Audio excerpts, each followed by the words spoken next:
اقامت دین کی جد و جہد کرنے والوں میں کیا اوصاف ہونے چاہیے. اگر یہ اوصاف نہیں ہوں گے تو وہ اقامت دین کی جد و جہد نہیں کر سکے.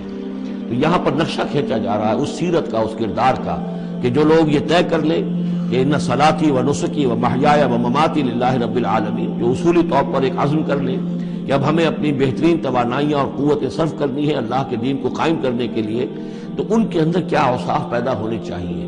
وہ جو علامہ اقبال کا ایک بڑا سادہ سا شعر ہے، ہو صداقت کے لیے جس دل میں مرنے کی تڑپ، پہلے اپنے پیکرے خاکی میں جاں پیدا کرے. تو یہ اوصاف اپنے اندر پیدا کرو تاکہ تم اقامت دین کی جد و جہد کے لیے واقعتاً موضوع ہو سکو. پہلی بات، فما اوتیتم من شیء فمتاع الحیات الدنیا، جو شے بھی تمہیں دنیا میں دی گئی ہے بس وہ دنیا کی زندگی کا ساز و سامان ہے، برتنا ہے. وما عند اللہ خیر و ابقا، اور جو کچھ اللہ کے پاس ہے وہ خیر ہے اور باقی رہنے والا ہے. للذین آمنوا وعلی ربہم یتوکلون، ان لوگوں کے لیے کہ جو ایمان رکھتے ہو اور اللہ پر، اپنے رب پر توکل کریں. یعنی پہلی بات یہ کہ دنیا و ما فیہا سے ان کا قلبی تعلق جو ہے وہ اس طرح کا ہو جائے کہ اس کی کوئی اہمیت اور وقت ان کے دل میں نہ رہے، اور انہیں یقین ہو جائے کہ اصل میں ہمارا مطلوب آخرت ہے، ہمیں جو چاہیے وہ آخرت ہے، اور اس کی طلب ان کے دل کے اندر راسخ ہو چکی ہو.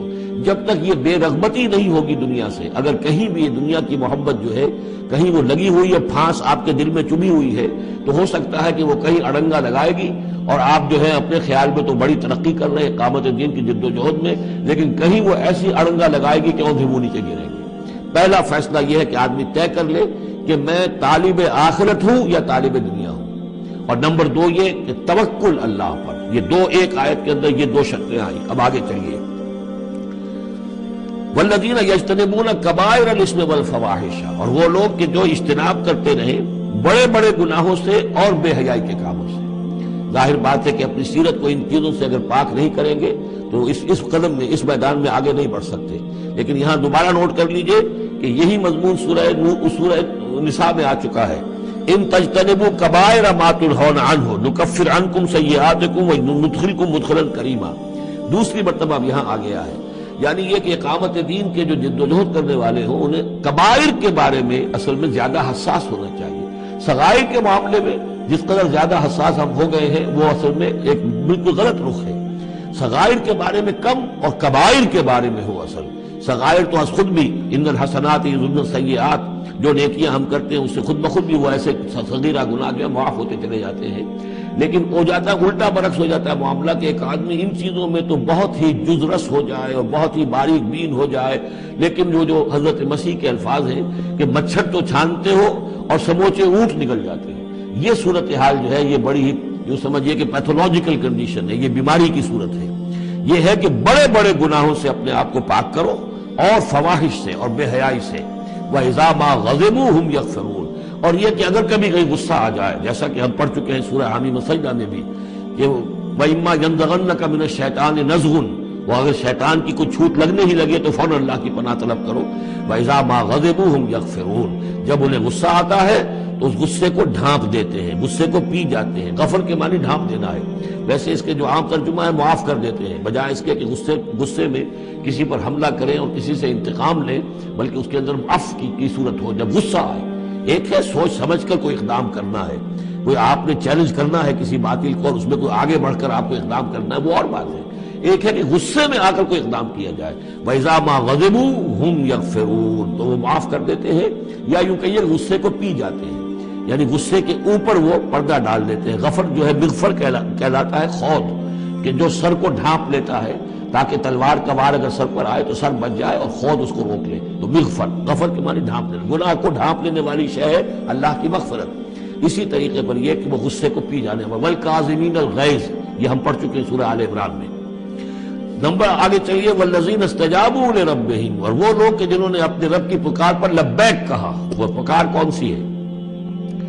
اس سورہ مبارکہ میں اب تک صرف ایک فعل امر آیا ہے جمع کے صیغے میں، ان اقیم الدین، اور ایک فعل نہیں آیا ہے جمع کے صیغے میں ولا تتفرقوا فی. پوری صورت میں اب تک نوٹ کر لیجئے گا جا کر. تو یہ پکار اللہ کی کون سی ہے؟ اقیم الدین ولا تتفرقوا فی. اسی کے لیے کہا تھا حضور سے فلذالک فدعوا، اسی کی دعوت دیتے رہیے. آپ کی دعوت اقامت دین کی دعوت ہو. یہ آپ کی کسی جزوی شے کے اوپر آپ جو ہے وہ حمل نہ کر رہے ہو، کسی جزوی سی شے کو آپ نے ہدف نہ بنا لیا ہو، اصل ہدف اقامت دین۔ فَلِذَلِكَ فَادْعُ وَاسْتَقِمْ كَمَا أُمِرْتَ وَلَا تَتَّبِعْ أَهْوَاءَهُمْ۔ اب یہاں فرمایا وَالَّذِينَ اسْتَجَابُوا لِرَبِّهِمْ، جنہوں نے اپنے رب کی پکار پر لبیک کہا، وَأَقَامُوا الصَّلَاةَ اور نماز قائم کی، اور وَأَمْرُهُمْ شُورَىٰ بَيْنَهُمْ، چونکہ اب اجتماعی زندگی ہے، جماعتی زندگی ہے، اس میں مشاورت کا نظام ہونا چاہیے کہ وہ جو فیصلے کریں، جو قدم اٹھائیں، وہ باہمی مشاورت سے۔ یہ بھی روح جب تک کہ اس اجتماعیت کے اندر نہیں ہوگی باہمی مشاورت کی، اور یہ کہ کوئی ایک شخص سمجھے کہ بس ہر معاملے کے اندر مجھے اپنی مرضی چلانی ہے، تو ظاہر بات ہے کہ پھر وہ کام آگے نہیں چلے گا۔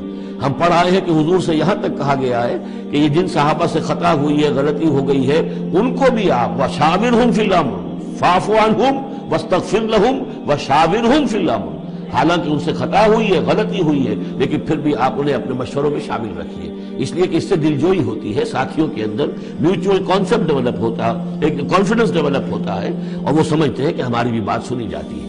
اور حضور نے بسا اوقات اپنی رائے کو پیچھے رکھ کر اپنے ساتھیوں کی رائے کے مطابق فیصلہ کیا۔ غزوہ احد میں یہی ہوا ہے، غزوہ بدر میں یہی ہوا ہے کہ جہاں پر آپ نے کیمپ لگانے کا فیصلہ کیا تھا، جب بعض صحابہ نے آ کر کہا کہ ہمیں اگر اجازت ہو ہم اپنی رائے دیں، اور جب انہوں نے کہا کہ ہمارے خیال میں وہ جگہ بہتر ہے، آپ نے کہا ٹھیک ہے، یہاں سے کیمپ اکھاڑو، وہاں لگا دو۔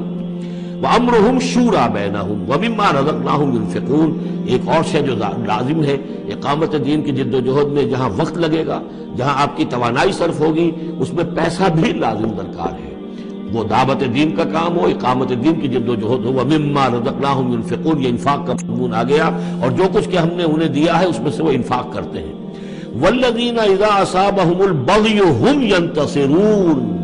یہ وہ چیز ہے جس کے لیے میں نے نوٹ کرایا تھا کہ ایک ہے دعوت دین کا مرحلہ، اس دعوت کے مرحلے میں تو صورت وہ بتائی گئی کہ ادفع باللتی ہی احسن، اگر کوئی تمہیں گالی دے تم دعا دو، کوئی تمہیں پتھر مارے تم پھول پیش کرو، لیکن اقامت دین کی جد و جہد اس کے اندر آگے چل کر معاملہ آتا ہے۔ جیسے قتال کا مرحلہ آ گیا تو وہاں تو فرمایا قاتلوا فی سبیل اللہ الذین یقاتلونکم اخرجوہم من حیث اخرجوکم، نکالو انہیں وہاں سے جہاں سے انہوں نے تمہیں نکالا ہے۔ یہاں آ کر معاملہ کیا ہے، والذین اذا اصابہم البغی ہم ینتصرون، اور وہ لوگ کہ جن پر اگر کوئی زیادتی کی جاتی ہے تو وہ بدلہ لیتے ہیں۔ یعنی یہاں پر اب اس کو اصل میں جد و جہد جو ہے حضور صلی اللہ علیہ وسلم کی، اس کے بھی اگر آپ دو مراحل سمجھیں گے تو ایک جو مکی دور میں وہ تھا، وہ دعوت کا مرحلہ تھا، ابھی اس میں اقدام کوئی نہیں کیا گیا، لیکن جب اقامت دین کے لیے اقدام شروع ہو جائے گا، آگے بڑھ کر باطل کو چیلنج کریں گے، تو اب وہ بات نہیں چل سکتی کہ معاف کر دیا کریں۔ وہاں تو بلکہ یہ ہے کہ جو غزوہ بدر میں جو اسیر ہوئے تھے ان کو بھی اگر فدیہ لے کر چھوڑ دیا گیا تو اللہ تعالیٰ کی طرف سے اس پر بھی اظہار ناپسندیدگی ہو گئی، بلکہ حضرت عمر کی رائے کی جو ہے گویا کہ تائید کی وہی نے کہ ان کو تو سب کو قتل کیا جانا چاہیے تھا، اور وہ ہمارے اندر جو ان کے رشتہ دار ہیں قریبی، وہ اپنے ہاتھ سے ختم کرتے، اس لیے کہ یہ فدیہ دے کر چلے جائیں گے، ظاہر بات ہے کہ اگلے سال وہی لوگ اکثر و بیشتر آ گئے کہ نہیں آ گئے، وہ چڑھائی کر کے آ گئے احد کے اندر۔ تو اس لیے وہاں پر آ کر جب اقامت دین کا مرحلہ جو ہے اقدام کے مرحلے میں وہ جد و جہد آتی ہے تو اس میں ہے والذین اذا اصابہم البغی ہم ینتصرون۔ یہ گویا کہ ان دونوں مراحل کا آپس کا فرق اور تفاوت ہے، اس پر مزید گفتگو انشاءاللہ اگلے